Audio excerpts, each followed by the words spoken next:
Good evening, everybody. I have an image tonight, so pretty much this is what we're gonna get into tonight. And as we do other studies the next couple weeks, hopefully, if the Almighty allows us to do it, then we'll fill up all the rest of that space that remains in that image. So hopefully we'll have the time to do that. So here we go. Like I said, this study, and like the image says, will be about the last days according to the times prophesied in the book of Daniel and the book of Revelation. As I explained in the intro, the Almighty gives us many verses in which He says certain days, exact days, for certain things to happen. There are many interpretations regarding some of these, of course, as Christianity goes, and as we already know. So tonight, hopefully, we'll be able to put everything in order as is already before you, in a way.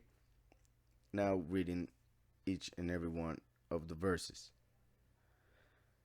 Some people interpret some of these verses as years instead of days. So they interpret most of what we will see tonight as basically those 2300 days as 2300 years. For like they take some verses from Daniel also in order to interpret those that way. And in some cases, perhaps most of them, there are certain things in history that do apply, and that is why there are those other doctrines. What I mean is that, as I always say, the Almighty is so powerful that He was able to put in scriptures several prophecies by saying one thing. So every prophecy has several layers. However, we're trying to go to the one that has to do with us, the one that has to do with the end times, and pretty much what would be the ultimate fulfillment of that prophecy, which would be the literal fulfillment of each of the times given. So like 13 here 1335 days from Daniel 12:12, then 2300 days from Daniel 8:14, then 1290 days of the abomination of desolation, 42 months of the Gentiles who would tread the set apart place, the set apart city, then 42 months of the first beast, which in Daniel 7:25 is called the little horn and is said to be on earth with authority for time and times and half a time. Then also that same way of saying 3.5 years is used in Daniel 12:7 and Revelation 12:14, respectively, to say, what we will read in a few moments, what has to do with the congregation going to the set apart, the prepared place for the last 3.5 years, which are 1260 days, as found in Revelation 12:6, and the first 1260 days, the first 3.5 years, the two witnesses of Revelation 11:3. So all of that was basically in a nutshell, and you already have them there set up. And as we read, we will see why they are in this order. When I started this, like several years ago, actually, the there are certain boxes, like for instance, the 42 months and the 42 months, the two blue boxes. Both of them, the fact that they have 42 months would make me, and I guess a lot of people perhaps, think that they should be on the same period or should be the same exact period, and that's why the Almighty is using that time. And at first, when I started putting everything in order, I had them in the same spot. However, more the fact the the more I read, I started to find stuff that made me set up these boxes in this way, a little bit different, mainly because of what Scripture says about the first beast.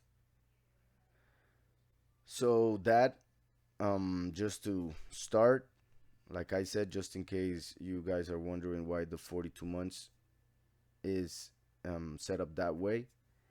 If the 42 months had to be in the same spot, then I would incline to the one on the top being like the one on the bottom. But like I said, when we start reading, we're gonna understand all of it, hopefully.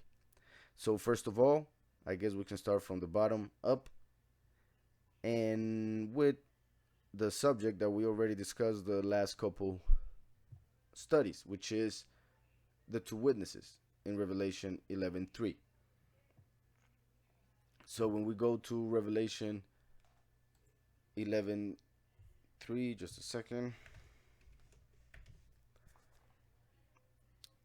it says, "And I will give power to my two witnesses, and they will prophesy 1,260 days, clothed in sackcloth." So 1,260 days. Here we see the box is in the beginning, because like I had explained in the previous studies, which hopefully you have seen. If not, you can do so afterwards. In the explanation about the two witnesses, actually in the first three verses, we are given a couple of those times that we have in this image. The first is on the second verse, which says, "But leave out the court which is outside the temple, and do not measure it, for it has been given to the Gentiles, and they will tread the set apart city underfoot for 42 months." So there will be a time when the Gentiles, the nations, will be able to enter Jerusalem and destroy it, the set apart city, for 42 months. And it makes a lot of sense for several reasons, which we will see throughout the study, that this will happen right after they kill the two witnesses. So once they kill the two witnesses, the Gentiles would go basically crazy and go to Jerusalem and take over the way they've been trying to do for so long. And actually, the title Gentiles can apply to many, since they are the nations. But my point is that many people that claim to be the Jewish people, actually, before the Father, they are Gentiles. So my point is, this can even apply to those people who claim to be the chosen people but are not, because they have rejected Messiah. And not only that, in the genetical sense, because they are not descendants of Israel.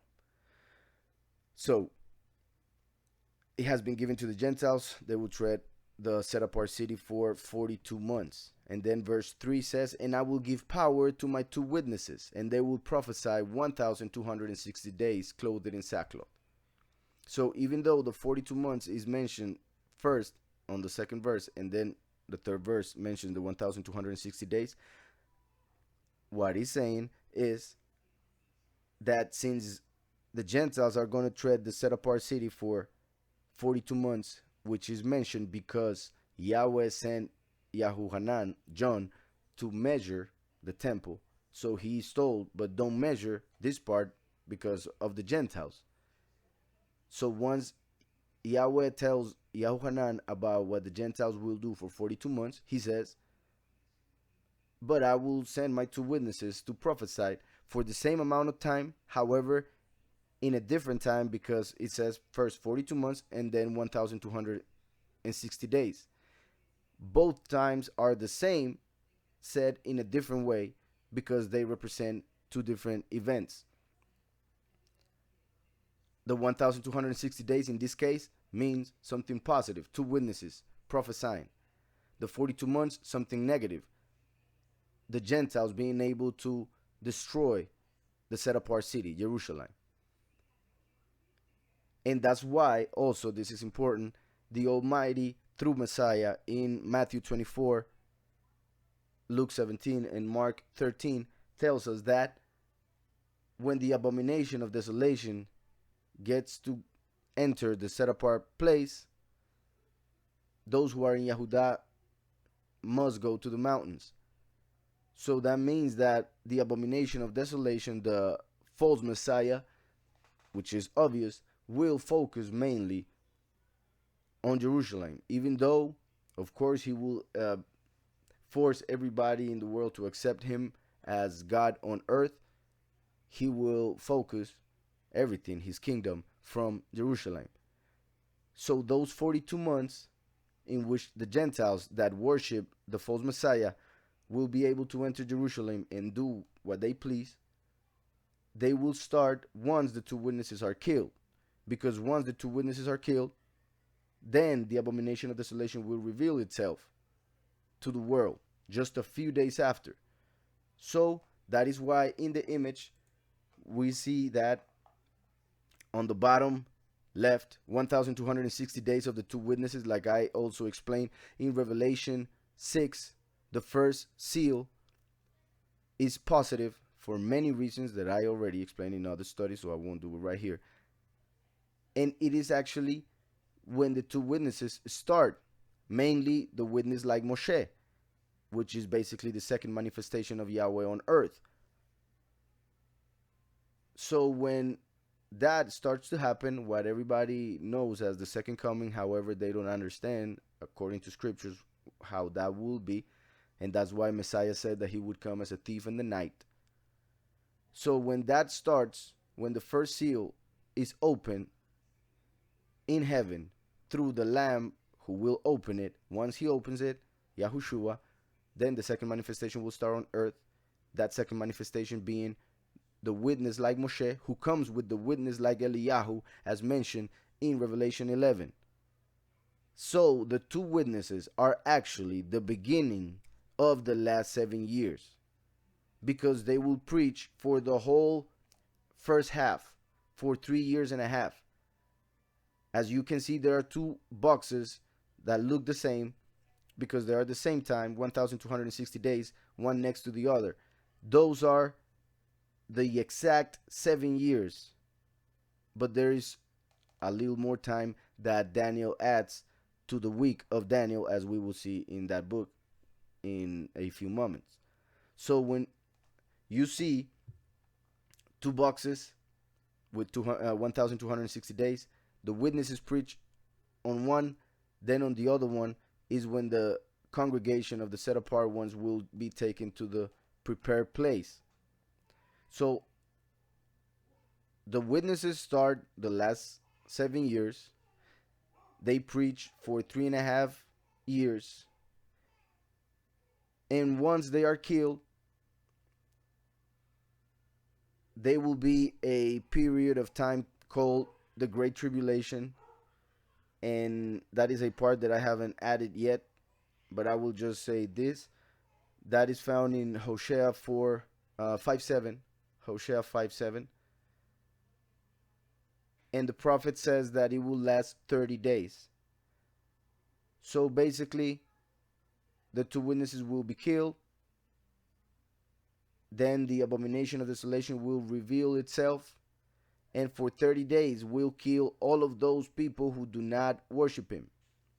So after those 30 days have passed, then the 42 months of the Gentiles who worship the beast and his image will be able to tread the set apart place.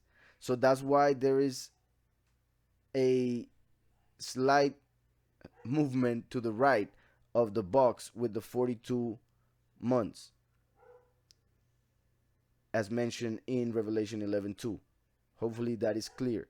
So the 42 months are not exactly on top of the box of the 1260 days of the woman in the prepared place, because there will be 30 days while the beast will kill everybody who does not worship it.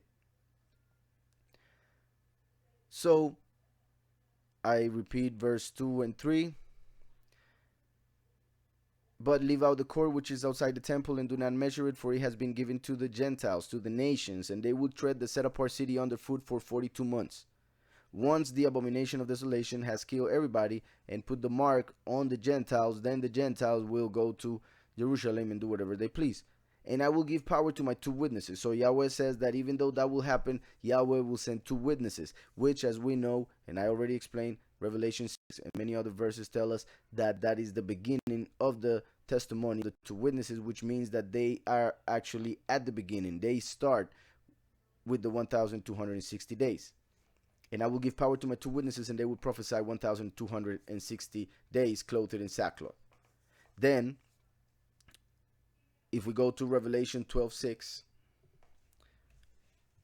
we find another 1260 days. It says, then the woman represents the congregation. The woman is the congregation, because the woman is going to marry the Lamb, who is the groom, during the wedding of the Lamb in Revelation 19. So then the woman fled into the wilderness. The congregation of the chosen few listened to Yahushua when he said, when you see the abomination of desolation, go to the wilderness. So when the abomination of desolation is about to appear, because they already know, because the Messiah already told them, and the two witnesses will also preach about it, then the woman fled into the wilderness, where she has a place prepared by Elohim, prepared by Yahweh. Remember that Yahushua, before he left, he said that he was going to prepare a place and he would be back. And he said that he was talking to the disciples and told them that they should be happy that he was going, because that meant that he was going to come back, also because that meant that he was going to send the Spirit and many other things. But the point is that he said that he was going to go and prepare a place for the congregation, as when the groom, when he makes the commitment with the woman who he is going to marry and fixes everything with her dad and everything, he goes away, builds a house. Well, that's how he used to be, of course. I mean, in Hebrew culture, he would go away, build a house, and then come back to get the wife and take her to that house which he built. So just like Messiah came to give his blood as the price for his bride 2,000 years ago, now his future wife is this woman, as the five wise virgins that we see in the parable. So now she's going to look for the Messiah, for Messiah to take her to that prepared place, which he said he would go and prepare. So then the woman fled into the wilderness. This is the second Exodus. The second Exodus. That means, like I already said, as we see on the bottom two boxes, 1260 days the witnesses will give testimony, and right after they are dead, then the congregation will know that they have to go to the wilderness, the second Exodus. And that is when the 1260 days will start, because they will be taken to a place to be taken care of.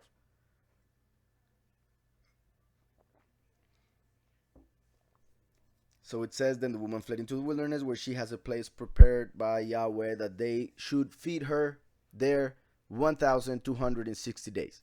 So while the beast will be on earth, and the abomination of desolation will be killing everything that it can,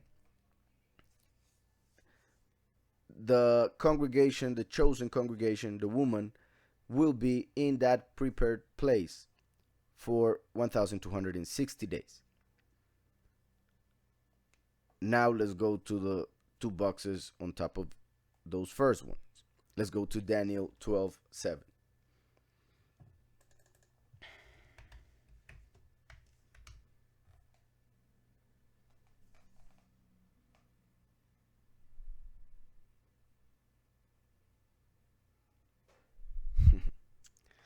Alejandro, well, what a blessing, because actually, yeah, I just started. I just started. I was very late, and I guess it was the Father making me be late so that you could make it, because you were the one that told me to make this study.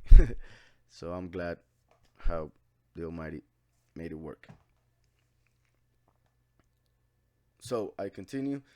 Like I said, Daniel 12:7 says, "Then I heard the man clothed in linen." This is perfect because this is Messiah. He's clothed in linen, which is the clothes that the groom will wear to marry his bride, which is also clothed in linen, as we see in Revelation 19.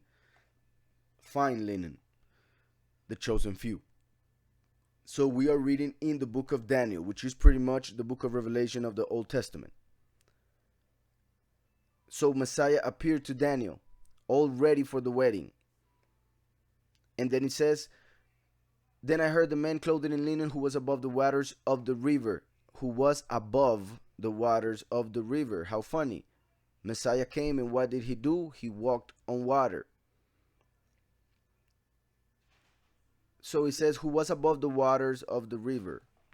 When he held up his right hand, the witness like Moshe, who was at his right when the transfiguration happened, and his left hand to heaven, the witness like Eliyahu, and swore by him who lives forever, that is Yahweh, that it shall be for a time, that is a year, times, that is 2 years, and a half a time, that is half a year, and therefore we have 3.5 years. And that is the box that you see on the left, right above the two witnesses.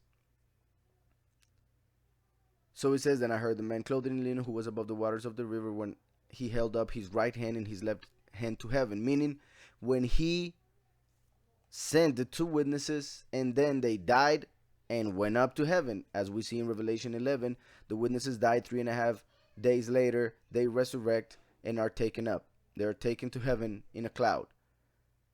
So it says, when he held up his right hand and his left hand to heaven. That is pretty much the end of those 3.5 years. "And swore by him who lives forever that it shall be for a time, times, and half a time." That will be the witness testifying of Messiah for 1,260 days, as we saw in Revelation 11:3. So it says, "And when the power of the set apart people has completely been scattered." This is a word that it is weird the way they translate it in English. We're going to go to the concordance for a moment. And I say weird because it is impossible to destroy the power of the set apart ones, because the set apart ones can do all things through Messiah who strengthens them. That means that the strength, the power of the set apart ones, of the chosen few, that power is the power of Messiah. And there is no way that his power can be taken away, destroyed, or shattered. The point that the actual verse is trying to make is that the Spirit of the Almighty will enter each and every one of those who belong to the congregation of the chosen few. So Yahweh will send the Spirit and will give each and every person their part of that Spirit. So it will be scattered amongst the chosen few through the testimony of the two witnesses. So the two witnesses will preach and give the name of the Father and the Son, which is the seal of the chosen few in Revelation 14:1. And through that, they will receive the Spirit, as we see in John 14:26, that through the name of the Son we receive the Spirit. So once each person, which pretty much is a stone of the temple, once each person has the Spirit in them, then it will be the temple having been built already, the spiritual temple, of course. So the two witnesses basically go and give a spirit to each of the 144,000, and that will be the spirit being scattered in them, who are actually scattered throughout the whole earth, as we see in all scriptures. So in the concordance,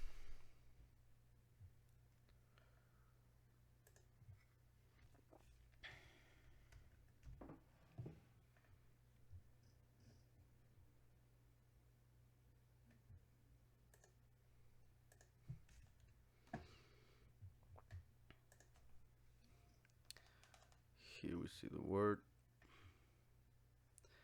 Yeah, in this case, it says it right, scatter.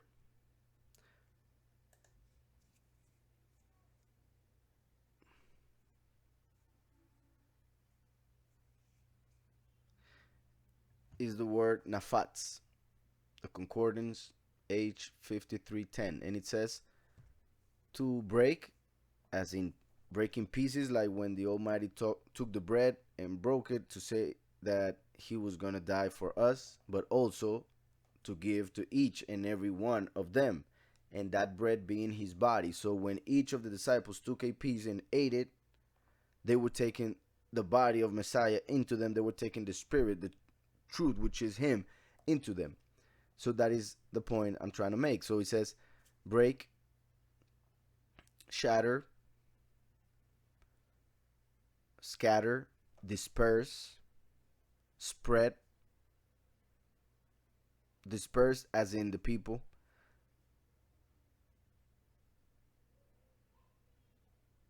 Like to scatter a flock. Which, if we were to take it also in the negative sense, remember that scripture tells us in the book of Zechariah or Zechariah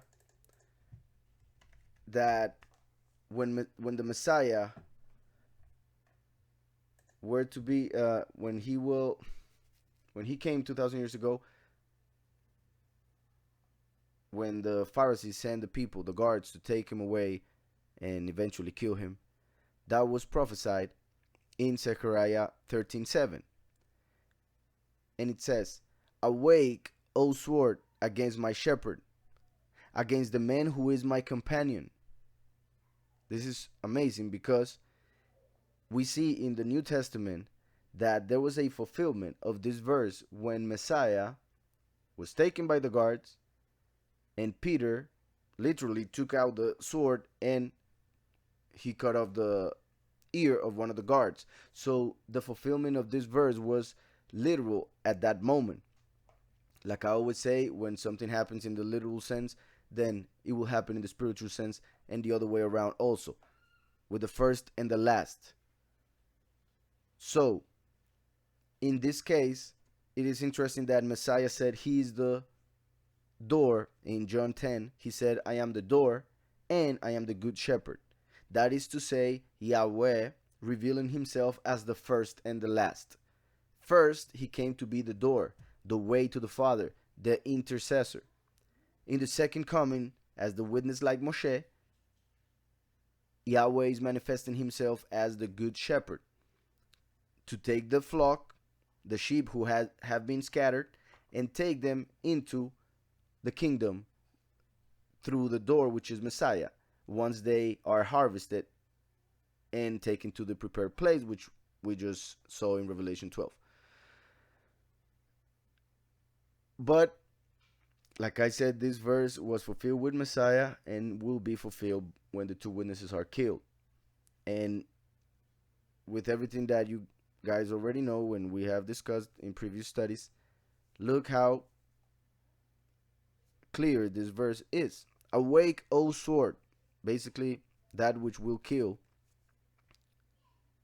the prophets who Yahweh sent. Awake, O sword, against my shepherd. Like I said, Yahushua said he is the door. So when it says against my shepherd, it it is mainly referring to the second coming, because the door is the first coming. So against my shepherd, against the man who is my companion. This can be taken in several ways. For instance, it's like the father talking about his son, who's always with him, like Yahushua himself said that he's the one that is always with the father. Also, as when Yahushua, like I said, was with Peter, and Peter took out his sword to defend him and all of that. But mainly when it comes to the good shepherd, who comes with the witness like Eliyahu, his companion, like Moshe and Aaron. So, against my shepherd, against the man who is my companion. Also, Yahushua told us in the book of Revelation that he would send his messenger to testify to the congregations. So his messenger is the second coming, because just like Yahushua said he is the image of Yahweh, because he is the messenger of Yahweh, now the messenger of Yahushua is the image of Yahushua, and therefore the second coming. So the Malach of Yahushua is Michael, who would come as the witness like Moshe, who is the shepherd. So Yahushua came as the door, and now he's sending the shepherd. And he's saying this through the Spirit, through the prophets. He's saying that the sword will raise against his shepherd, meaning against his malach, against his messenger, against Michael, against the man who is my companion. Messiah saying that just like Yahushua is at the right hand of the Father, the last is at the left hand of the Father, like I have already said when we have read Isaiah and other verses. So if Yahushua is at the right and the second coming at the left, then they are partners. The last is the companion of the first, as brothers. Like the story of the prodigal son, there was a son who was perfect in every way and had never sinned. That is Messiah. So my shepherd against the man who is my companion, says Yahweh of hosts.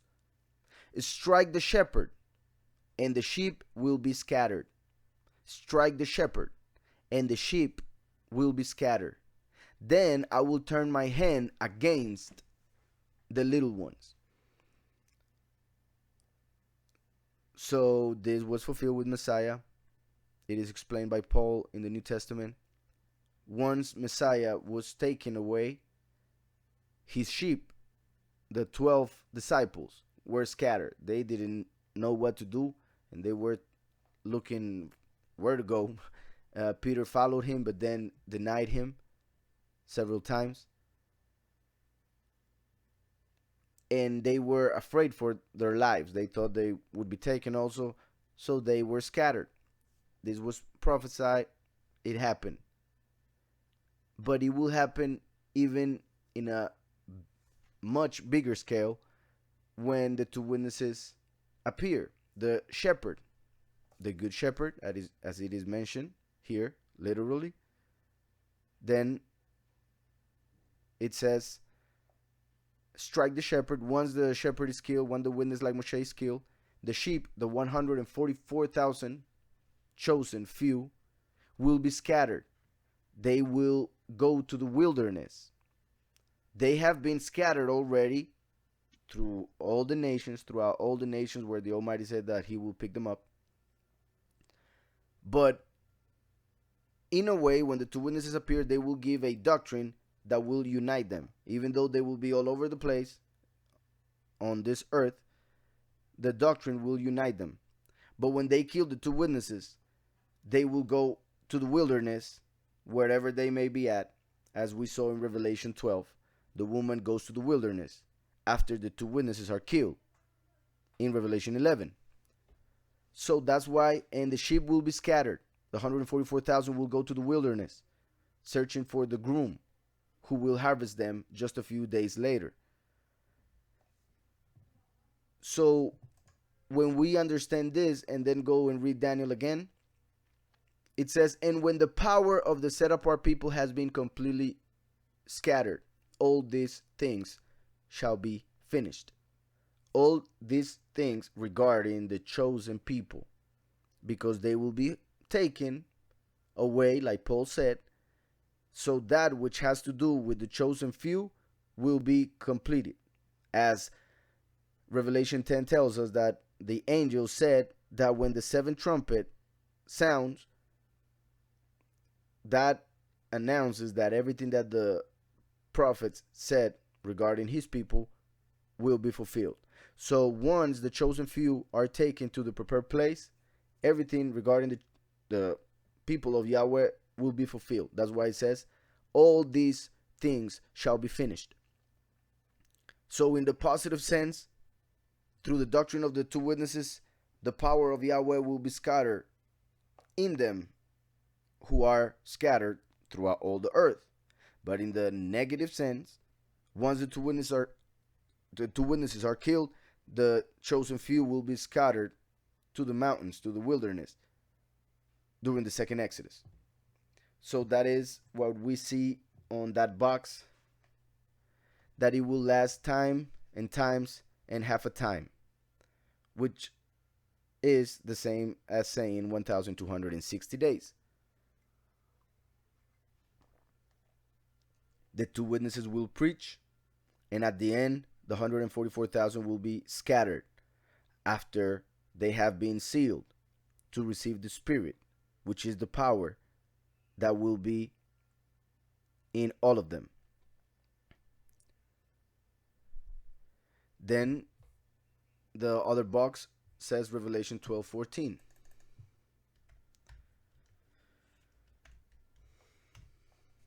In Revelation 12:14, we see that it says, but the woman was given 2 wings of a great eagle. That is the transformation. That is the seventh trumpet, when everything regarding the chosen people is fulfilled, completed. But the woman was given 2 wings of a great eagle. Like in the Exodus, she was given 2 wings of a great eagle, like we see in several books,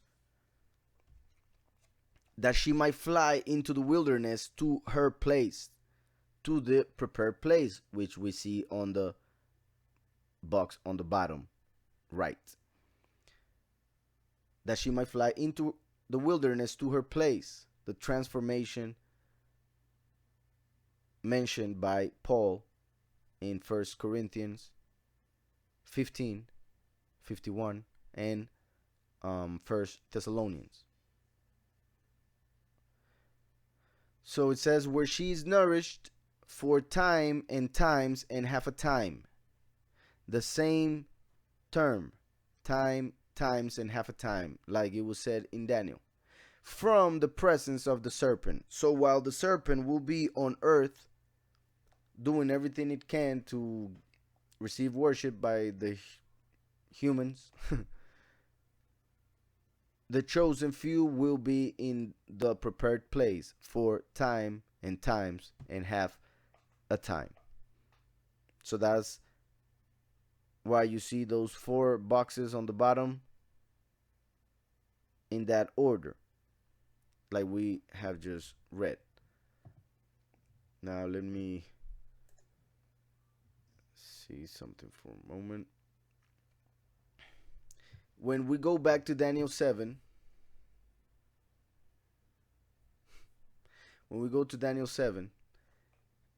we read, let me see, the verse that we read was 7. Actually, it was Daniel 12, verse 7. My bad. Then I heard the man clothed in linen who was above the waters of the river, when he held up his right hand and his left hand to heaven, and swore by him who lives forever that it shall be for a time, times, and half a time. And when the power of the set apart people has been completely scattered, all these things shall be finished. Although I heard, I did not understand. Then I said, my sovereign, what shall be the end of these things? And he said, go your way, Daniel, For the words are closed up and sealed till the time of the end. Meaning that if we are able to understand, is because we are at the end. For the words are closed up and sealed till the time of the end. Many shall be purified, made white, and refined. But the wicked, made white, many. The many will die and be resurrected with white clothes, as we see in Revelation 7. They will be purified through dying, made white and refined, like the gold, like the silver. In this case, the many are silver. But the wicked shall do wickedly, and none of the wicked shall understand, but the wise shall understand. So important. There are certain moments in which we speak to somebody about scriptures, about things that are very simple, and for some reason they just don't get it, no matter how you put it. And none of the wicked shall understand, but the wise shall understand. So then it gives us another time. And from the time that the daily sacrifice is taken away, this is Revelation 12:11, which we find in the image also in green, light green, on top of the 42 months.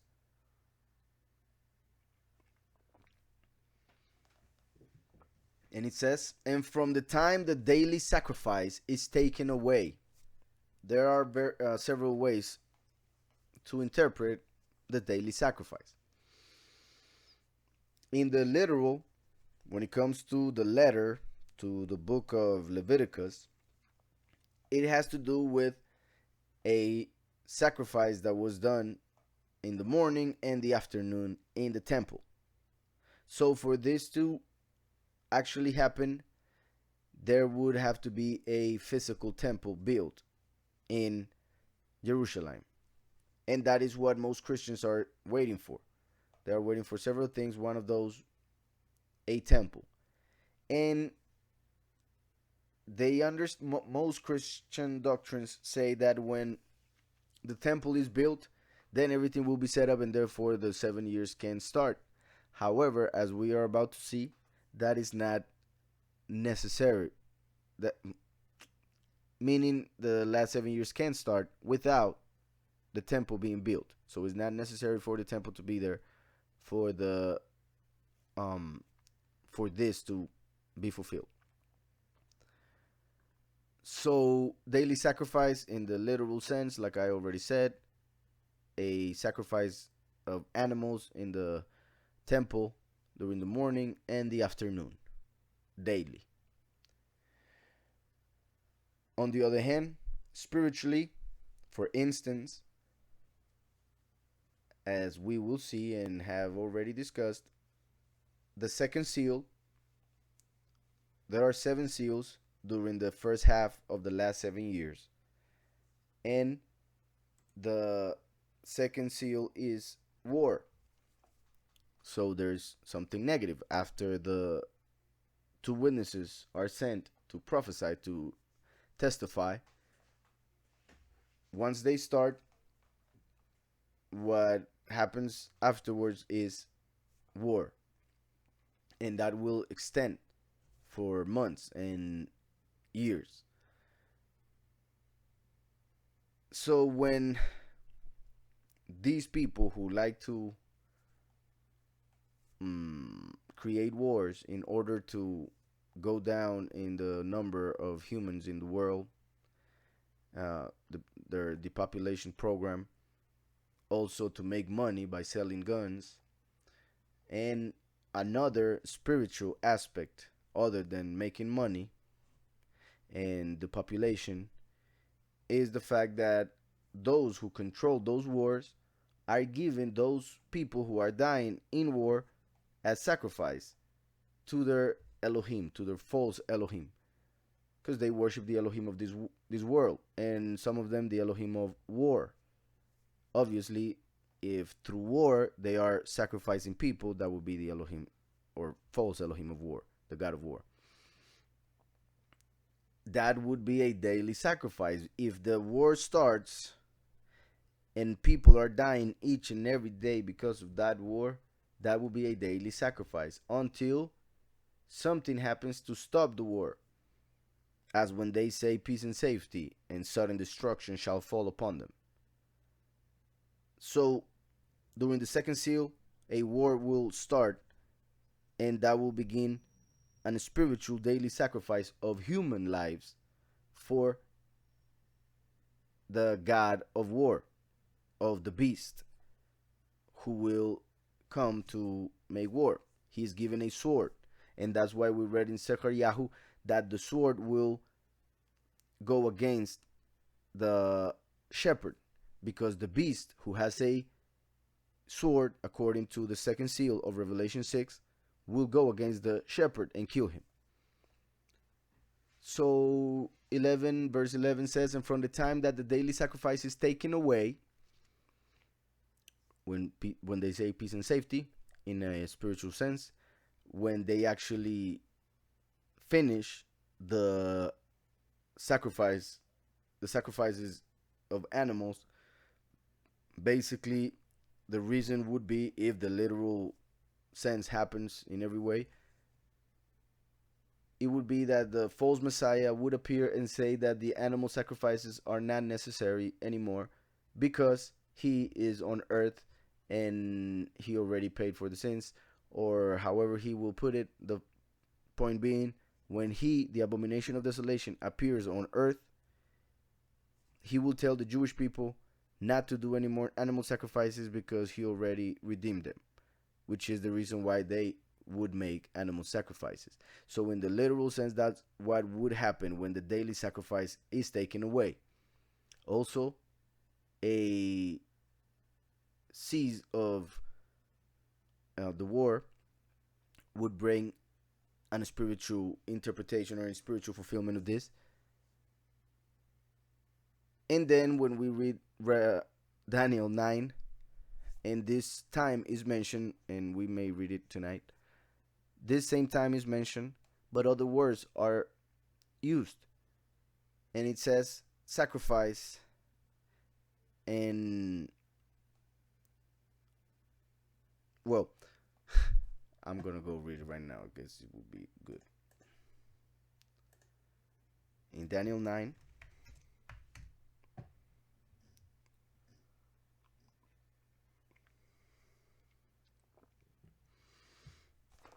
verse 27, then he shall confirm a covenant with many for 1 week.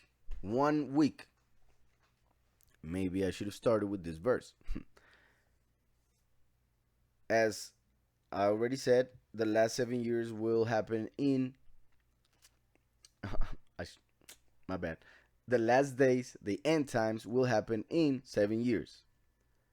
A week of years, like we see in Daniel 9:27. It says, then he shall confirm a covenant with many for 1 week. 1 week, 7 years.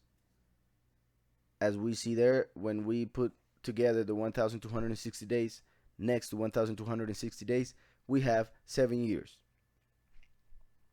So those are the 7 years mentioned here in Daniel 9. Now, in Christianity, they say that this person who shall confirm a covenant, they say, is the Antichrist. That doesn't make sense for many reasons, which I have explained, and I may say a couple more things right now. The scripture, Daniel itself, the book of Daniel, tells us that the prince of the covenant is Michael, the messenger sent by Messiah. In Daniel 11:22, it says, with the force of a flood, talking about the beast, they shall be swept away. So the beast will send an army that will be like a flood,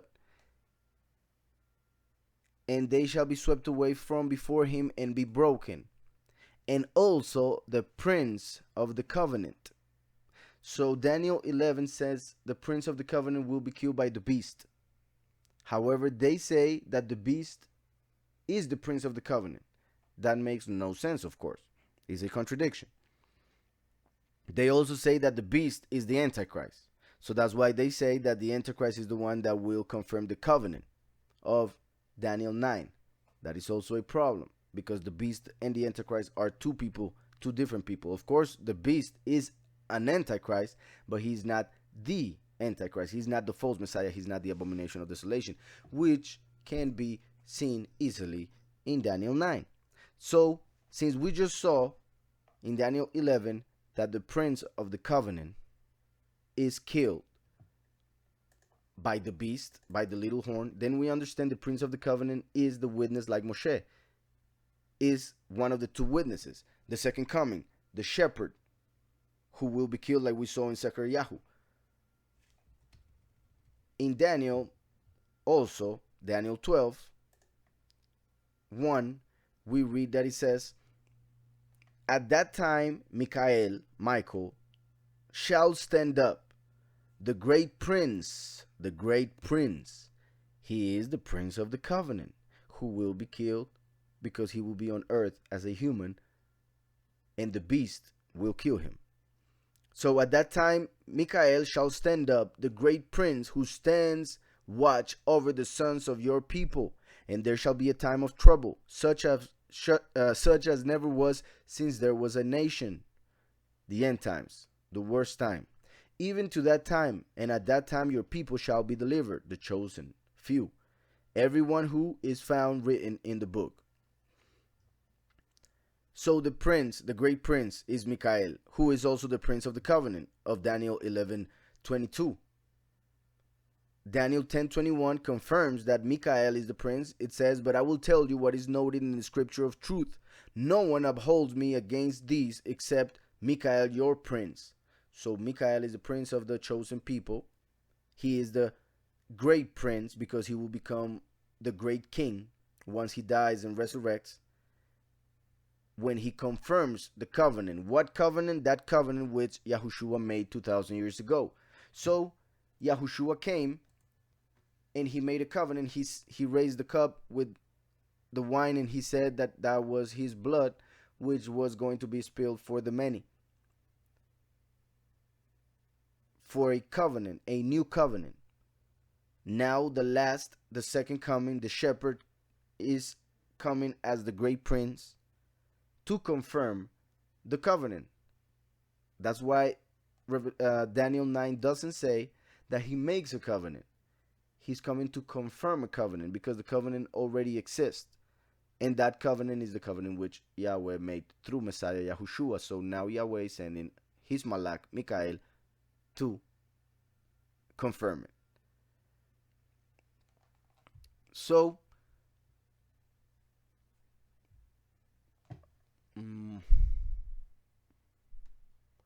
Daniel 8:25 says, through his cunning, talking about the beast, the little horn, he shall cause the seed to prosper under his rule, and he shall exalt himself in his heart. He shall destroy many in their prosperity. He shall even rise against the prince of princes. That is the great prince, the prince of the covenant, the prince of the people.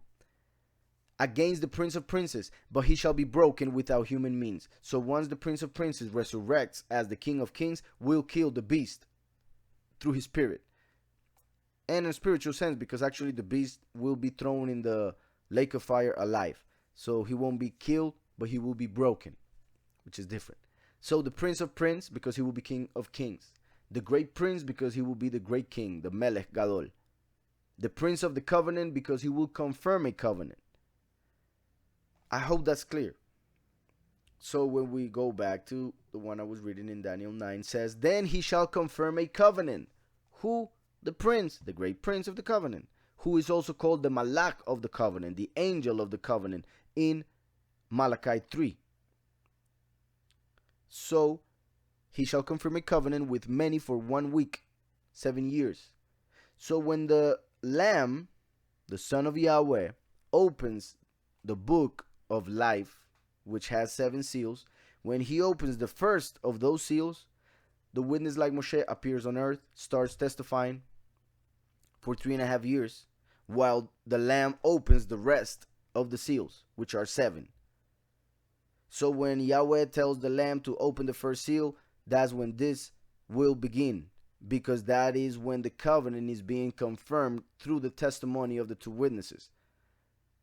So that's why then he shall confirm a covenant with many, with the many who will die and resurrect through justification because they believe in the heart, not just the few who will be saved.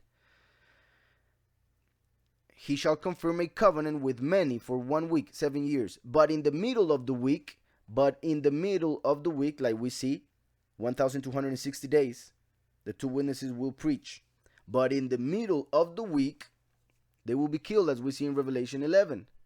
But Daniel here, it says, but in the middle of the week, he shall bring an end. Who? Yahweh, through the prince of the covenant. He shall bring an end to sacrifice and offering. Sacrifice and offering. Two types of sacrifice. One to bring redemption. One to bring forgiveness of sins. As in Yom Kippur, when they would kill an ox for the forgiveness of sins, and a ram as an offering. And then there was also a male goat,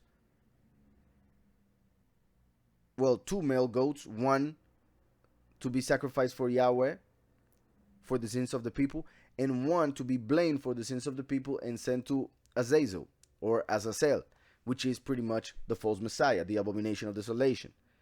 So when Yahushua and Barabbas, or Barabbas was, well, when Pilate asked the people who they wanted to free, they asked for the male goat that represented the false Messiah, Azazel. So that's why Barabbas was able to go away free, while Messiah, the perfect son who had no sin, was sacrificed for our sins. So that part was already fulfilled when Messiah came 2,000 years ago. Now the two witnesses will be killed during Yom Kippur, because once they are killed, their sacrifice will finally put an end to the sacrifice that were prophesied in scriptures that were supposed to happen. So once the two witnesses are killed, then the sacrifice needed for the redemption of the people will be done finally, because the first came, the last came, they both die, as the male goat and the ox of Leviticus 16, whose blood were mixed in a bowl, and then once that blood was mixed, that blood was used to bring redemption, to bring forgiveness of sins. And then a ram was sacrificed as an offering, extra offering, apart from the mixing of the male goat and the blood of the ox. That represents first and last becoming one after the sacrifice of both 2,000 years ago and now very soon. So once the prince is killed and the witness like Eliyahu is killed, finally Yahweh will put an end to the sacrifices that he prophesied that had to happen for the people to know him and be forgiven. So he shall confirm a covenant with many for 1 week, but in the middle of the week he shall bring an end to sacrifice by his dying, by his sacrifice, and offering by offering the witness like Eliyahu. Then, and on the wing of abominations shall be one who makes desolate. So it's talking about the abomination of desolation. So the abomination of desolation is the false Messiah. So how can people say that the one that makes the covenant is the false Messiah if the abomination of desolation appears after the two witnesses are killed?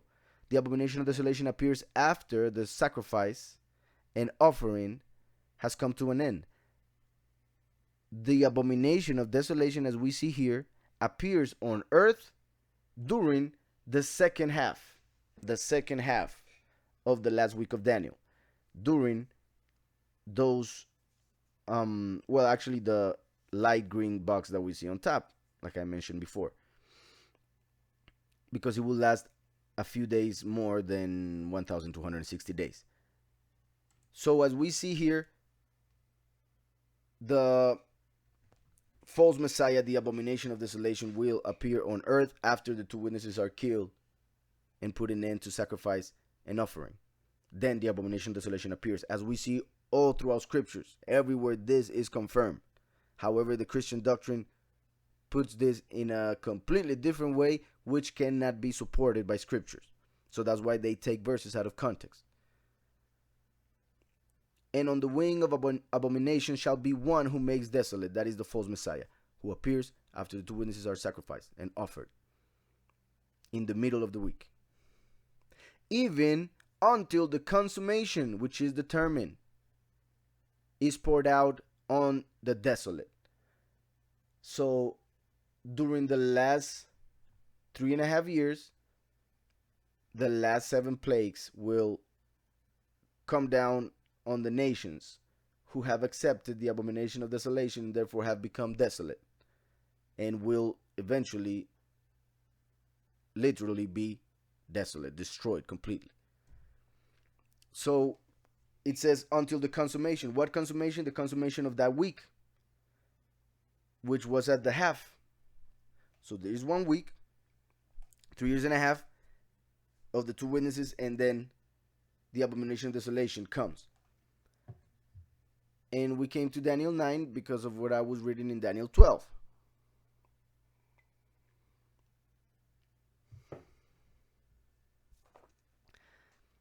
In Daniel 12:11, it said, and from the time that the daily sacrifice, now we understand what sacrifice, like I said, the literal sense, the sacrifice of animals, morning and afternoon in the physical temple. Secondly, those people who will be dying through the war caused by the first beast daily, who will be offered to their false Elohim. And third, when the two witnesses are killed, putting an end to the sacrifices asked by Elohim, who were represented by the daily sacrifice. As we are reading in Leviticus on Shabbats, actually in Spanish, however, we are seeing the different types of sacrifices. There are 5 types of sacrifices mainly that were performed in different ways in the temple that represented the sacrifice of Messiah, the sacrifice of Eliyahu, the sacrifice of the witness like Moshe, the second coming, the good shepherd, then the sacrifice of the many, or the death of the many, when they will have to die through the tribulation, the great tribulation, and then the offering that was given to represent the few who won't die, and that was the mincha. So 5 sacrifices. And the scripture also mentions the daily sacrifice, like I said, morning and afternoon. Those 2 sacrifices represent the first and second coming, morning and afternoon. Yahushua came when it was still light on earth. He is the light of the world. So when he left, the world entered night. The last days are darkness.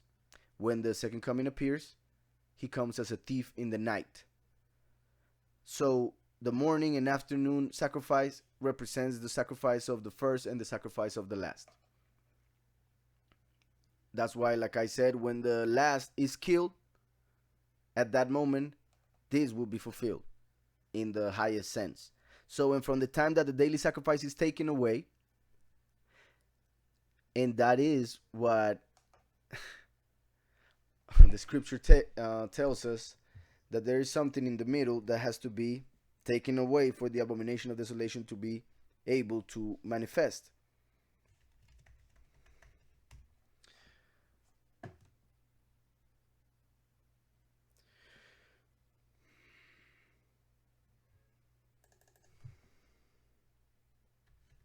The restrainer, basically, is how most people call him. In 2 Thessalonians 2:7, and now you know what is restraining. In Daniel, we read that Gabriel told Daniel that Michael is the one who restrains. He's the one who helps the people. And he's the one in the middle, not allowing Satan to manifest himself on earth before the time. Satan will manifest on earth as the false Messiah once Michael is taken out of the way. Taken away, as in the sacrifice, when he is killed, then he's taken out of the way so the abomination of desolation can come to earth. So it says, and now you know what is restraining, that he may be revealed in his own time. For the mystery of lawlessness is already at work. The mystery of the false Messiah who will go against the Torah, against the law. For the mystery of lawlessness is already at work. Only he who now restrains, like I said in Daniel, we are told that is Michael. Only he who now restrains will do so until he is taken out of the way. Until he is taken out of the way. We are seeing in Daniel, and from the time that the daily sacrifice is taken away, so the daily sacrifice, that is the sacrifice of the first and the sacrifice of the last, is what has to happen on earth before the false Messiah can come to earth. Once that happens, then the daily sacrifice is taken away. So 2 Thessalonians 2, he who now restrains will do so until he is taken out of the way, and the lawless one will be revealed, the abomination of desolation, like we saw in Revelation 9, Daniel 9. And then the lawless one will be revealed, whom Yahweh will consume with the breath of his mouth and destroy with the brightness of his coming. And destroy with the brightness of his coming. So when he's taken away by being sacrificed, he's resurrected, he harvests the chosen few, takes them to the prepared place, and after the last 3.5 years comes back to destroy the beast who killed them when he came as the last. With the brightness of his coming, he is going to kill the beast. I repeat, break the beast, send him to the lake of fire alive, with the false prophet also, the second beast. So back in Daniel 9, Daniel 12, 11, and from the time that the daily sacrifice is taken away and the abomination of desolation is set up, so we see right here, the daily sacrifice happens. Once it's taken away, the abomination of desolation happens, as we see here. The only line that has 3 boxes, going from the right to the left, I will explain. That verse that we are reading is the one on the right, the light green, 1,290 days, the abomination of desolation, Daniel 12:11. I haven't finished it. And the abomination of desolation is set up, there shall be 1,290 days. So the abomination of desolation will last 1,290 days, starting from the moment that the daily sacrifice is taken away. So once the sacrifice is taken away, then the abomination of desolation appears, and it lasts on earth 1,290 days. We have been seeing this once over and over again. In Daniel 9, we saw that after the confirmation of the covenant and the sacrifice is taken away, the daily sacrifice and offering, then the abomination of desolation will appear. I repeat this because it's everywhere, and I am just trying to help everybody understand how clear it is. So when we see where the 1,290 days start, if we were to draw a line down, we can see that the abomination of desolation starts when the 2 witnesses are killed. So we can also see that the daily sacrifice is taken away exactly at the moment when the 2 witnesses are killed.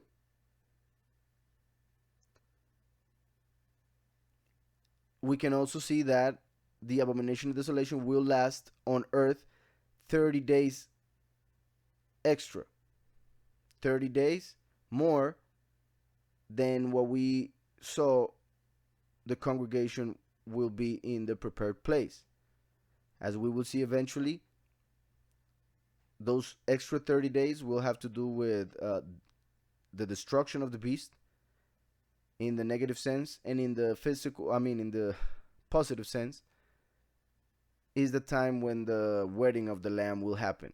So that's why the woman will have to come out of the prepared place to go to the wedding of the lamb. So we see the 1290 days. There is a 30 extra day, a month. That is the month that I already mentioned, Hosea 5:7. Hosea 5:7. The great tribulation will last 30 days. When the chosen few are taken away, harvested, taken to the prepared place to be there for 1260 days, the many who were called but not chosen, they will realize that they made a mistake. They did not accept the whole doctrine of the witnesses, and it will be too late to be saved alive. So they will have to make a choice to accept or not accept the mark of the beast. When they do not accept it, they will be killed during those 30 days. Those 30 days that make an extra month in the 1290 days of the abomination of desolation. So I read again Daniel 12:11. And from the time that the deadly sacrifice is taken away, when the two witnesses are killed, and the abomination of desolation is set up, when the false Messiah finally appears on earth, there shall be 1290 days. If we read the verse that comes next, is the verse that has to do with the yellow box on the very top, which extends until the very end, which extends a little bit more than the rest of the boxes. And the reason why it is located there is because this verse that is coming next basically puts it there. Because we were just told that the abomination of desolation will last 1290 days after the sacrifice is taken away. Then right after the 1290 days, it says, blessed is he who waits. Blessed is he who waits and comes to the 1335 days. So 45 days more than the 1290 days of the abomination of desolation. So that means that it keeps going for 45 more days. In this case, and that's why he's putting it right next to it, right afterwards, it's telling, blessed is he who waits a little bit more, 45 days after the abomination of desolation is taken away. So once Yahweh takes away the abomination of desolation, even so afterwards, earth will be desolated, to put it somehow, for an extra 45 days. But right after those 45 days, the rest of the millennium of peace with Messiah ruling on earth in a perfect earth will finally begin. So it will begin after those extra 45 days, and that's why blessed will be those who are able to wait. Because obviously the biggest blessing would be to be taken during the harvest as the chosen few. That is the biggest blessing, of course. But for those who are not taken, and of course those who are not of the many, the only way for people of the nations to remain on earth, the only way for the people of the nations to receive something, a blessing, would be to wait until the end of the abomination of desolation, and then 30 more days. I mean, 45 more days. So these would be people that would not take the mark of the beast, but would remain in caves or whatever it may be, away from civilization, away from the mark of the beast, away from the beast, somehow living on this earth and surviving until the end of 1,335 days. So I read verse 11 and 12 once again. And from the time that the daily sacrifice is taken away and the abomination of desolation is set up, there shall be 1,290 days. That is the abomination of desolation. Blessed is he who waits and comes to the 1,335 days. Blessed is he who comes 45 extra days. 45 extra days. But you go your way till the end, for you shall rest and will arise to your inheritance at the end of the days. That was talking to Daniel. So with that, we have read already the yellow box on the top, the light green, 1,290 days of the abomination of desolation, the 42 months of the Gentiles treading the set apart city, the time and time, times and half a time of the Spirit being given to the chosen few and then being scattered after the death of the two witnesses. The time and times and half a time mentioned in Daniel 12:11.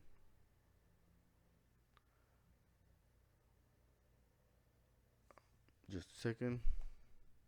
I mean, Revelation 12:14, my bad, which is the time of the congregation being in the prepared place. Then we also saw 1,260 days of the two witnesses testifying during the first half of the last 7 years, and the 1,260 days of the congregation in the prepared place also mentioned as time, times, and half a time. So we have already seen 6 boxes.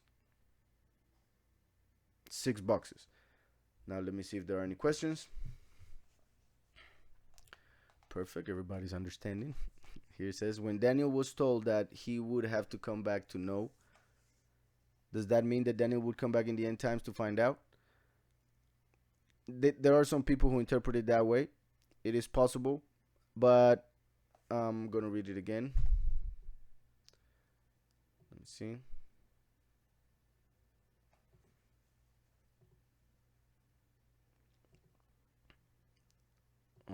Actually, please just give me a couple minutes. I'll be right back.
I'm back.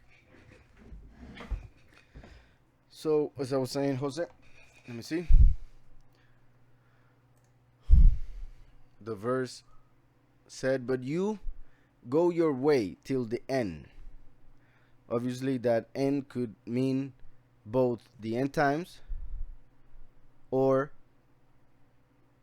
the end of history, even of the last 1,000 years, and therefore Judgment Day, when everybody will get their part.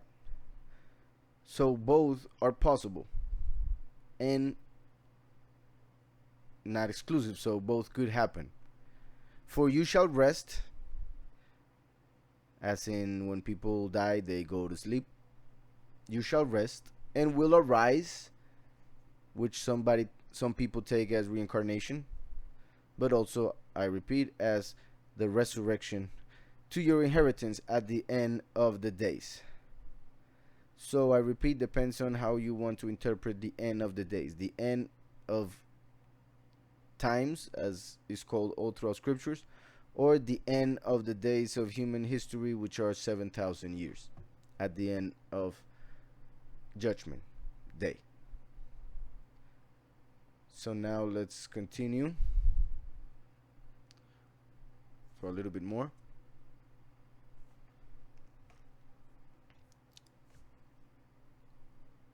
Now, let's go to, let me see. Let's go to Daniel 8:14.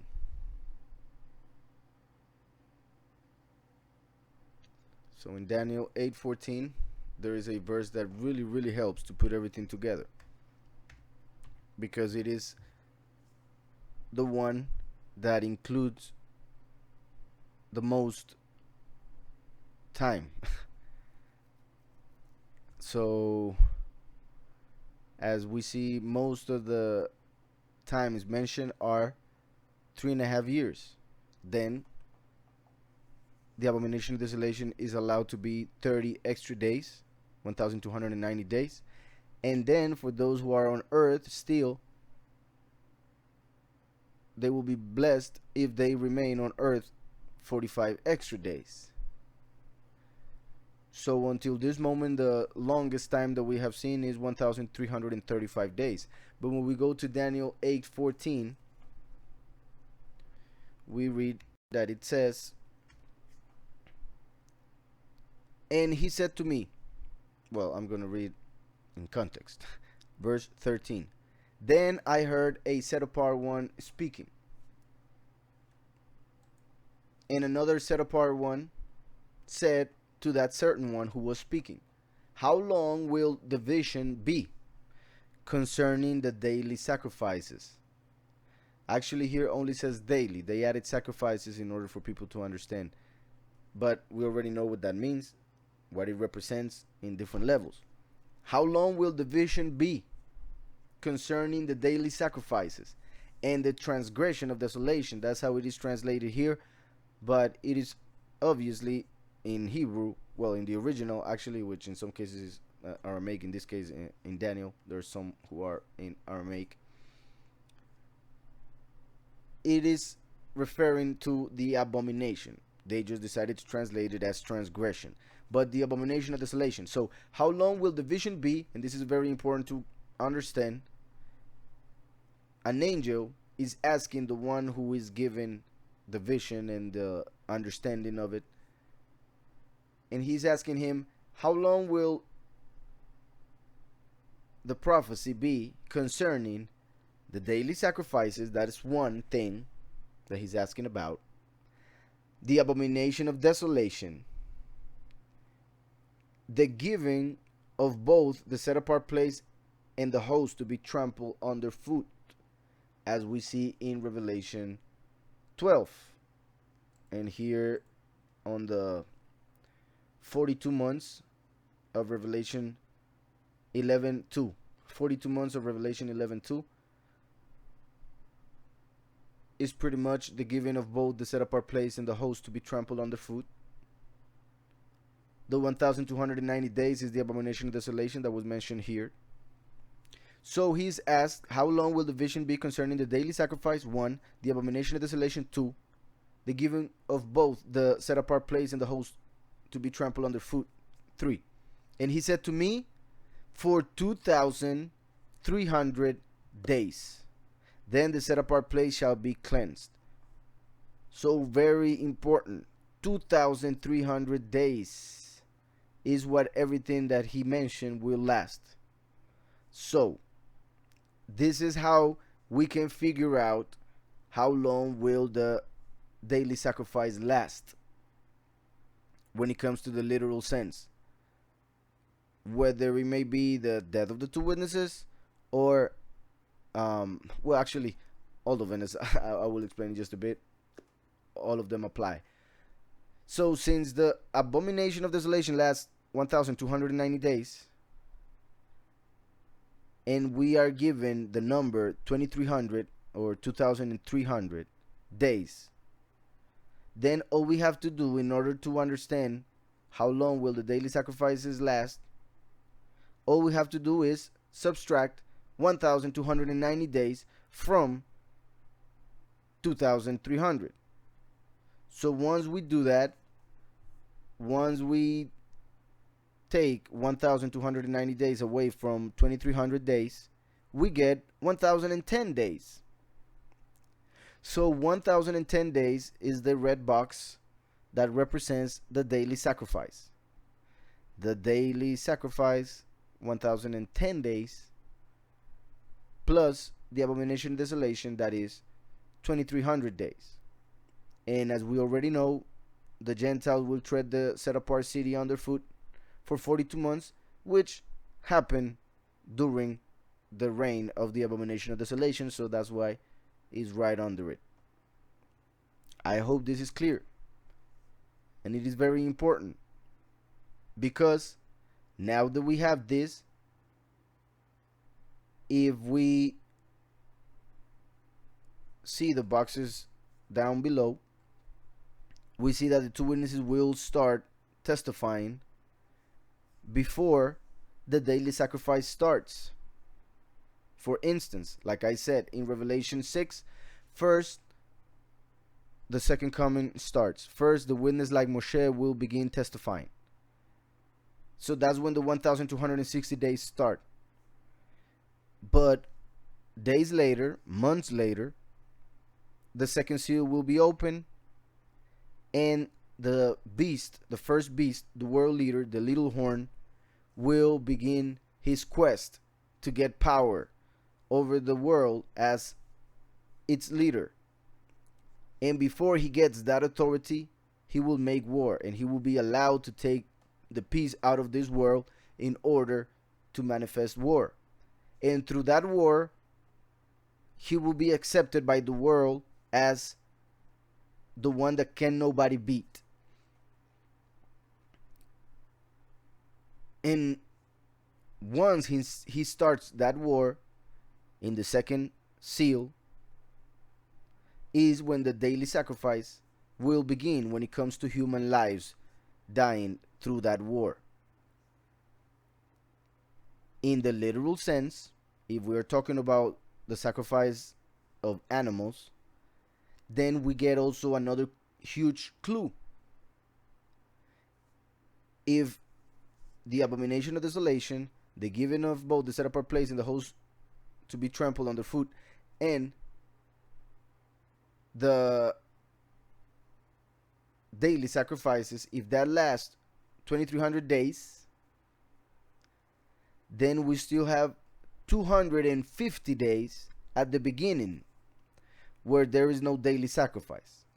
As you can see, there is a box with 250 days right before the daily sacrifice. That is because there will be 250 days before the daily sacrifice begin. So it can be seen in two ways.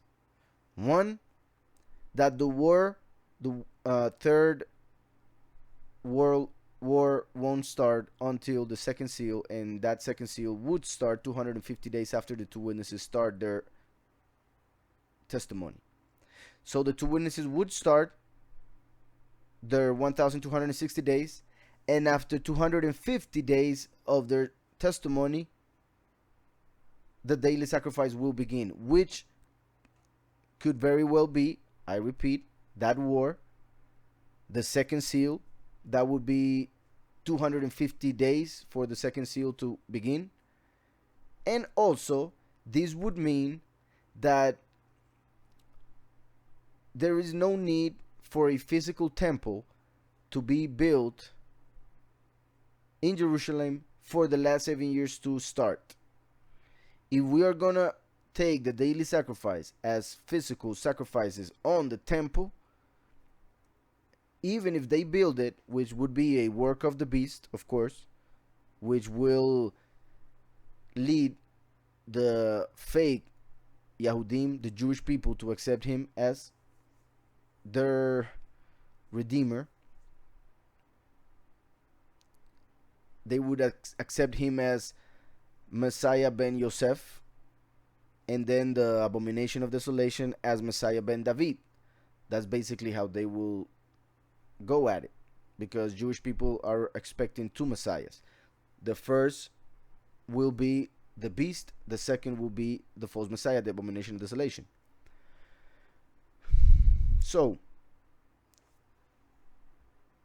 even if the beast builds a temple, which obviously is very possible because Satan likes to copy and trying to fulfill the prophecies in his way, in the literal sense. That's why he gives the Talmud, the oral interpretation of the Torah, according to the letter, and the letter kills, yet the spirit gives life. So, even if Satan, through the beast, builds the temple doesn't need to be ready until 250 days after the last 7 years have started. Why is this important? Because in most Christian doctrines, they believe that the temple has to be built at the beginning, at the very beginning of the last 7 years. So they are expecting for a temple to be built in order to believe that the 7 years started. And that is those who do not believe or are not expecting the rapture to happen at the beginning of those 7 years, because that would be obviously the announcement. But for those who are expecting the rapture, those Christians who expect the rapture at the half or at the end of the last 7 years, for them, they believe that the temple needs to be built in order for the 7 years to start. So if they await for the temple to be built in order to believe that the 7 years started, that will be a problem, because it will happen 250 days after the last 7 years started. So if they begin counting when the daily sacrifice starts, then they will be 250 days late. They will be out of the picture right here because they will be 250 days late, thinking that the daily sacrifice is actually the beginning of the last 7 years, when it is actually the beginning of the second seal, being the first seal obviously the beginning of those last 7 years. Also, 250 days, 1010 days, that is the 1260 days of the two witnesses prophesying on earth. The Christians believe that the beast is the one that confirms the covenant in Revelation 9. So they are actually expecting, they are waiting for somebody to make a peace covenant in the Middle East, and for that to be their main sign to believe that the last 7 years started. So there are two main keys for Christianity: for the temple to be built, and for the beast, whom they call Antichrist, to make a peace covenant. So those are two keys that they are waiting for. And like I said, the one that confirms the covenant is actually the witness like Moshe. So that part won't happen as they are expecting it. And if the beast makes it happen, which most likely will, some peace covenant in Jerusalem in order to fool all Christianity, if that happens, that is not the one that is mentioned in Daniel 9, as we saw. And just the same goes with the temple. the temple won't be built at the beginning of the last 7 years. A temple made of stone won't be built at the beginning of the last 7 years. It will be built after 250 days have passed of the last 7 years. I repeat that because it is really important and I hope it's clear. Now I'm going to go see if there are any questions regarding that.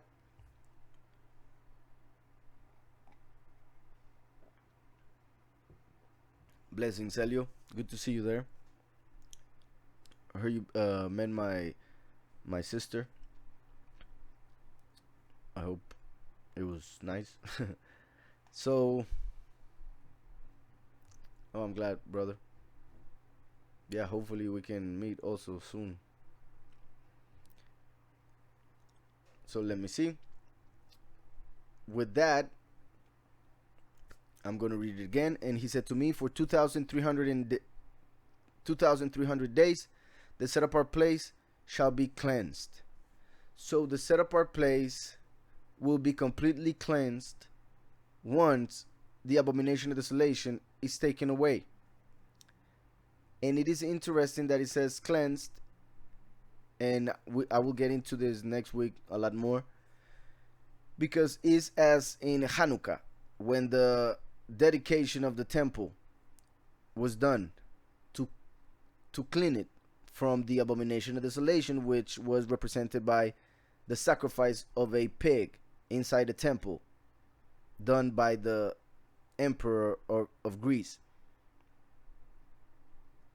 So there is a reflection, there is a prophetical mirror in the story of the Maccabees.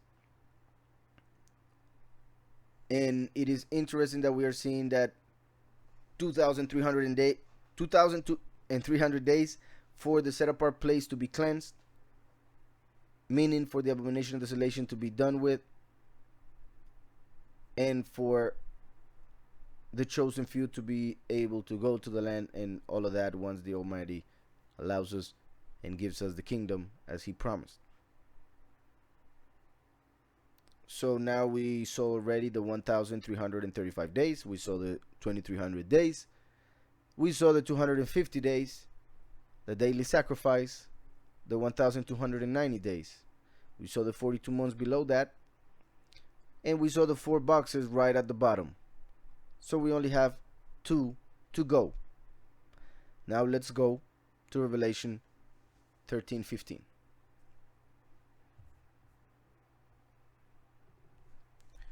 Revelation 13:15.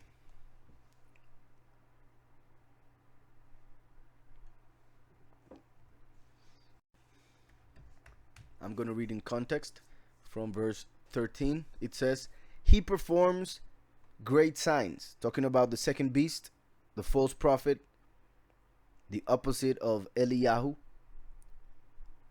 He performs great signs, so that he even makes fire come down from heaven on the earth in the sight of men, just like Eliyahu did. Now Satan is going to copy that through the false prophet in order to fool everybody who follows him. And he deceives those who dwell on the earth by those signs which he was granted to do in the sight of the beast. Just a second. I said Revelation 13:15. I think it was 13:5 actually. Yeah, my bad. So the image, I'm gonna have to change it just in case. If anybody's taking note, it is Revelation 13:5.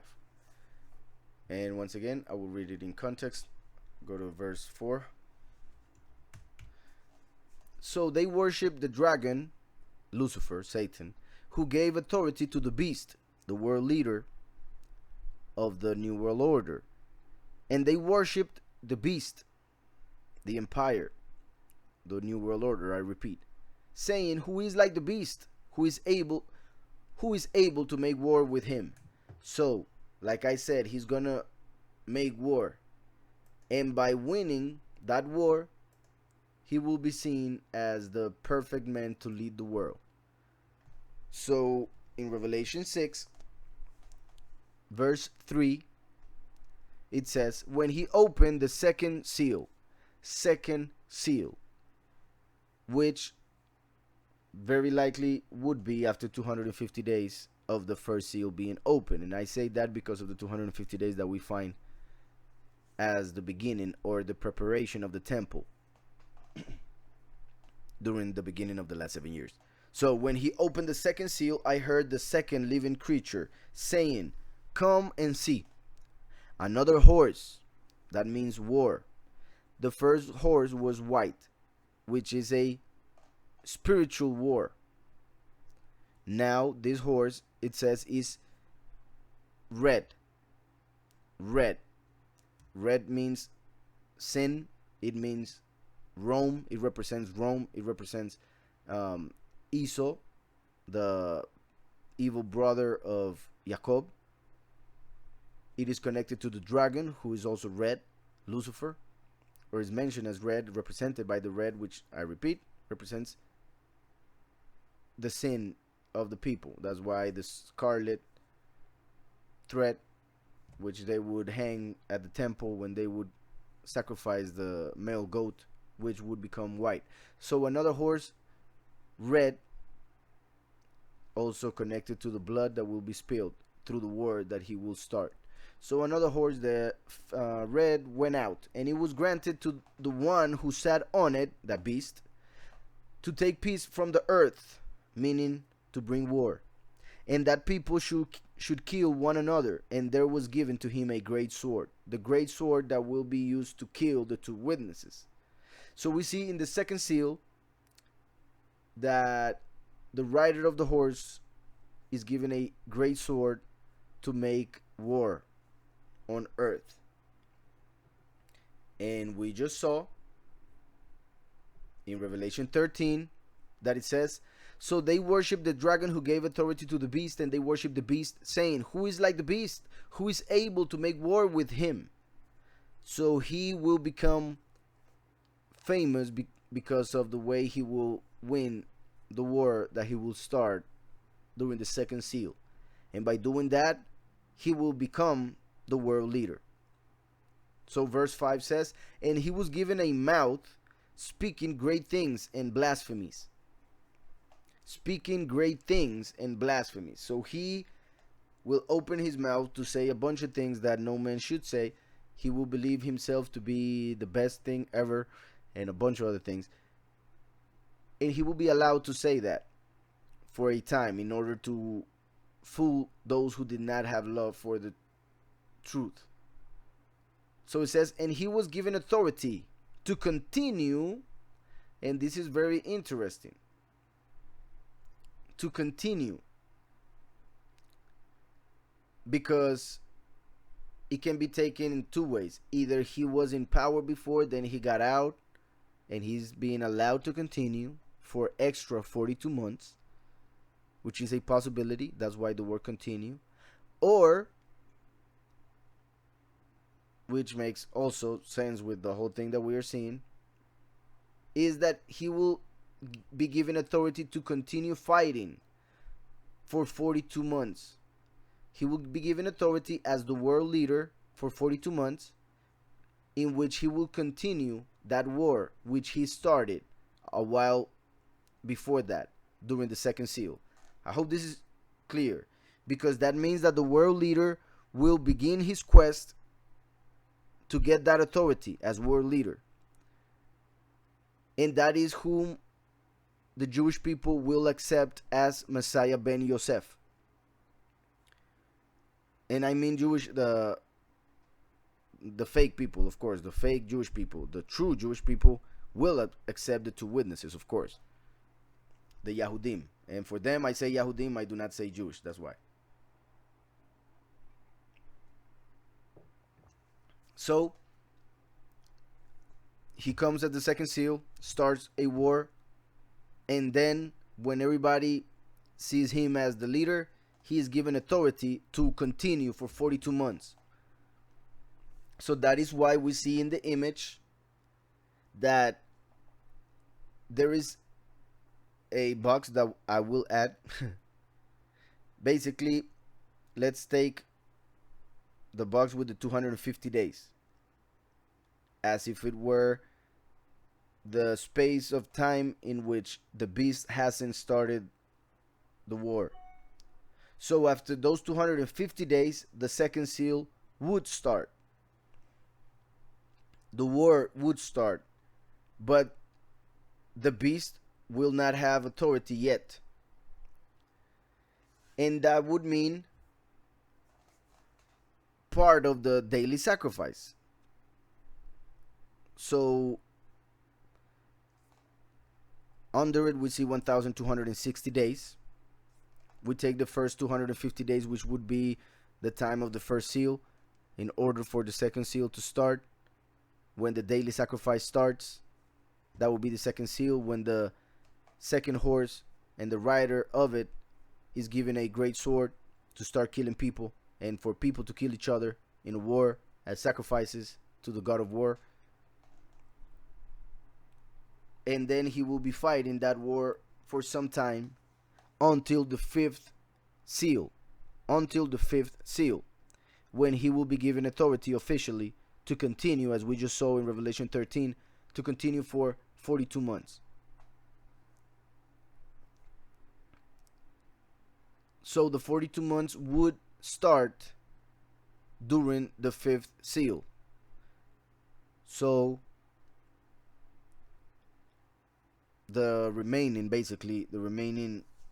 two seals would happen during that time that we see in Revelation 6. And one thing that led me to place this box right in the middle, or right here at least, where you see the 42 months of the first beast,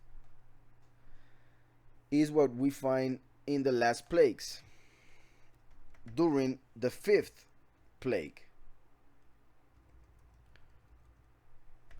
in the book of Revelation,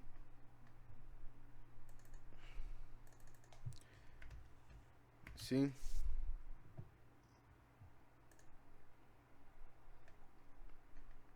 Revelation 16 verse 10. Revelation 16 verse 10, when he's talking about the last 7 plagues, the 7 bowls of wrath. Verse 10 says, then the fifth angel poured out his bowl on the throne of the beast. So he had a throne now for the past 42 months, because he was given 42 months according to Revelation 13 to continue after he had been fighting for some time since the second seal. So he comes on the second seal 250 days after the 2 witnesses starts a war that will last for 2 more seals, the third and fourth, at which time during the 5th seal he will be given authority for 42 months, which will end during the 5th bowl of wrath. So from the 5th seal to the 5th bowl of wrath will be the 42 months of the beast, who will enter making war, and this is how we will come out. Like we see right here, the authority of the beast will end before the abomination of desolation is taken out. So pretty much the abomination of desolation will put him out, will take him out of the way. He will want all the power to himself. He won't want the beast to have anything else, because he will have fulfilled his purpose, and that purpose is to give power to the false Messiah. So it says, then the 5th angel poured out his bowl on the throne of the beast, on his authority, and his kingdom, the new world order, became full of darkness. It was over. At that time it will be over, those 42 months. And they know their tongues because of the pain. They blasphemed the Elohim of heaven because of their pains and their sores, and did not repent of their deeds. Did not repent, meaning they do not understand what is happening. They have, by this time, blasphemed against the Ruach HaKodesh, and therefore cannot be forgiven. And that's why they do not repent. They don't have the ability to repent because they committed the unforgivable sin. So we see that is the reason why those 42 months, the box of the 42 months is right in the middle, pretty much in the middle. Revelation 13:5. As well as we see it in Daniel 7:25. Daniel 7:25.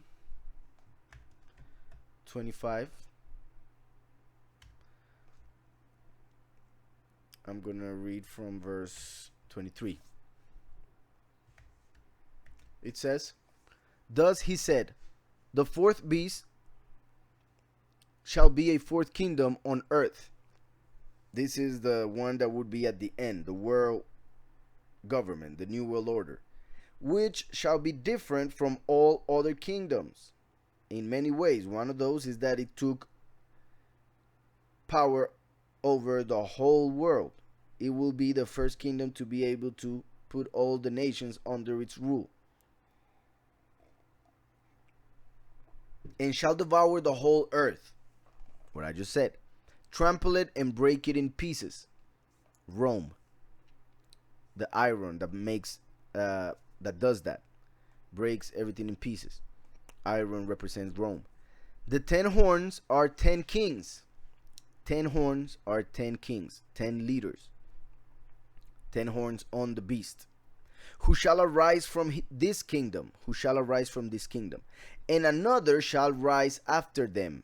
That another one is the little horn, the beast, the first beast of Revelation 13, the world leader. "And another shall rise after them. He shall be different from the first ones." He is the representation of the kingdom itself. The kingdom shall be different from all other kingdoms. Now, when the leader of it comes, he shall be different from the first ones.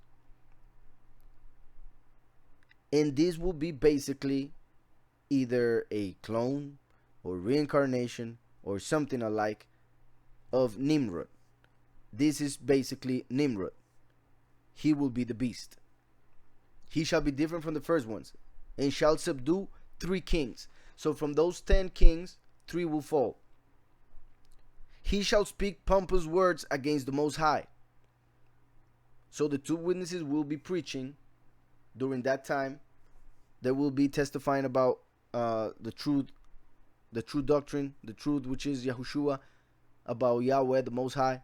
And the beast will speak against everything that they say. He will speak against the Most High, blaspheme, because he will believe to be an Elohim. So it says, "shall persecute the set apart ones of the Most High, and shall intend to change times and law. The set apart ones shall be given into his hand." As we see, the 42 months of the beast extend from the first half to the second. So, as I have said, the 30 days in which the many will die, as found in Hosea 5:7, those 30 days are found right under the 1290 days, under that box, right before the 42 months, but right above the time of the first beast, which is also 42 months. So right there is when the beast will be given authority to kill the many after having killed the 2 witnesses. So this is another confirmation of where those 42 months are placed, meaning that they have to go from one half to the other half in order for everything that is said about the beast to be fulfilled. So it says, "and shall intend to change times and laws, then the set apart ones shall be given into his hand for a time and times and half a time."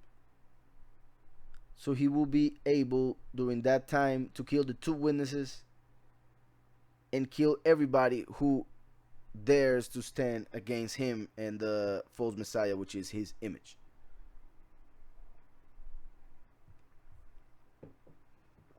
So with that, We have read all the verses that are found in this image and explain the reason why they are placed where they are. Next week we will go through a lot more verses of scriptures, and I will add some more boxes to explain another details of these times that are mentioned here. As always, it is a blessing for me to be here with you all, and I will see you next week. Same, well, not the same time. It will be earlier. Hopefully, this time will be on time.